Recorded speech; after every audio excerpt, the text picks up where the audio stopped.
ಅಥಣಿ ತಾಲೂಕಿನ ಕಿರಣಗಿ ಗ್ರಾಮದ ತಗಡಿನ ಶೆಡ್ ಒಂದರಲ್ಲಿ ಅನಧಿಕೃತವಾಗಿ ನಡೆಸಲಾಗ್ತಿದ್ದ ಐಸ್ ಕ್ರೀಂ ಫ್ಯಾಕ್ಟರಿಗೆ ಬೀಗ ಜಡಿಯಲಾಗಿದೆ. ರಣ ಬಿಸಿಲಿನ ತಾಪಕ್ಕೆ ಜನರು ಐಸ್ ಕ್ರೀಂ ಮೊರೆ ಹೋಗುವುದು ಸಹಜ.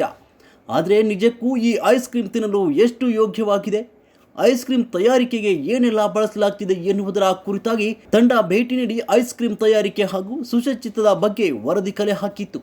ಈ ಕುರಿತು ನಿನ್ನೆ ಐಸ್ ಕ್ರೀಂ ತಿನ್ನುವ ಮುನ್ನ ಎಚ್ಚರ ಎಂಬ ಶೀರ್ಷಿಕೆ ಅಡಿಯಲ್ಲಿ ವರದಿಯನ್ನು ಬಿತ್ತರಿಸಲಾಗಿತ್ತು.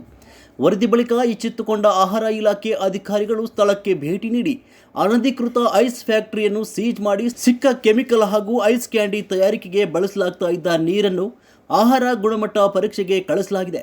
ಅಧಿಕಾರಿಗಳು ದೋಷ ಕಂಡು ಬಂದಲ್ಲಿ ಸೂಕ್ತ ಕಾನೂನು ಕ್ರಮ ಕೈಗೊಳ್ಳುವ ಭರವಸೆ ನೀಡಿದ್ದಾರೆ. ಪುಟ್ಟ ಮಕ್ಕಳ ಬಾಯಿಗೆ ಹೋಗ್ತಾ ಇದ್ದ ಐಸ್ ಕ್ರೀಂ ಅನ್ನೋ ವಿಷಯಕ್ಕೆ ಬ್ರೇಕ್ ಹಾಕಿದ ತಂಡಕ್ಕೆ ಜನರು ಅಭಿನಂದನೆ ಸಲ್ಲಿಸಿದ್ದಾರೆ.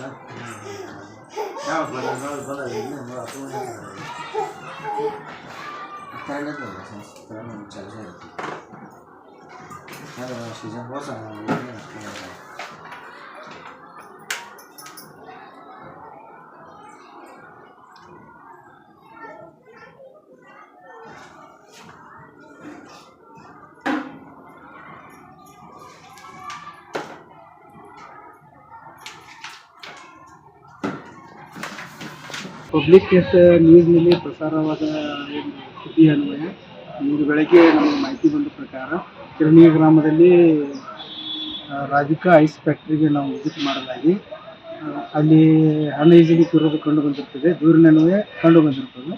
ಮತ್ತು ಅಲ್ಲಿ ಐಸ್ ಕ್ಯಾಂಡಿ ಬಳಸುವಂಥ ನೀರನ್ನು ನಾವು ಸ್ಯಾಂಪಲ್ ಅದರ ಗುಣಮಟ್ಟ ಆಹಾರ ಗುಣಮಟ್ಟ ಸಂಬಂಧಪಟ್ಟಂಗೆ ಅದನ್ನು ಸ್ಯಾಂಪಲ್ ತೊಗೊಂಡಿದ್ದು ಮತ್ತು ಐಸ್ ಕ್ಯಾಂಡಿ ಬಳಸುವಂಥ ಕಲರ್ ಮಿಕ್ಸಿಕೃತ ನೀರು, ಆ ನೀರನ್ನು ಸಹ ನಾವು ಆಹಾರದ ಗುಣಮಟ್ಟ ಇದಕ್ಕೆ ಸ್ಯಾಂಪಲನ್ನು ಕಲೆಕ್ಟ್ ಮಾಡಿದೆವು. ಮತ್ತು ಅವರಿಗೆ FSSAI ಲೈಸೆನ್ಸ್ ಅಂದ್ರೆ ಗೊತ್ತಿಲ್ಲ, ಪರ್ಮಿಟೆಡ್ ಲೈಸೆನ್ಸ್ ಇಲ್ಲೇ ಇಲ್ಲ ಅವ್ರಿಗೆ. ಮತ್ತು ಅದರಂತೆ ನಾವು ಲೈಸೆನ್ಸ್ ಇಲ್ಲದ ಕಾರಣ ಅನ್ಹೈಜಿನಿಕ್ಕಾಗಿ ಇರೋ ಕಾರಣ ನಾವು ಅವರಿಗೆ ನೋಟಿಸ್ ಇಶ್ಯೂ ಮಾಡಿದ್ದೆವು. ಇದನ್ನೆಲ್ಲ ನಾವು ನಮ್ಮ ಜಿಲ್ಲಾ ಐಚ್ಛಿಕ ಅಧಿಕಾರಿಗಳ ಗಮನಕ್ಕೆ ತರ್ತೀವಿ. ಅವರ ಮುಂದಿನ ಕಾನೂನು ಕ್ರಮ ಏನು ಕೈಗೊಳ್ಳಬೇಕಂತ ತಿಳಿಸ್ತಾರೆ, ಅದ್ರ ಪ್ರಕಾರ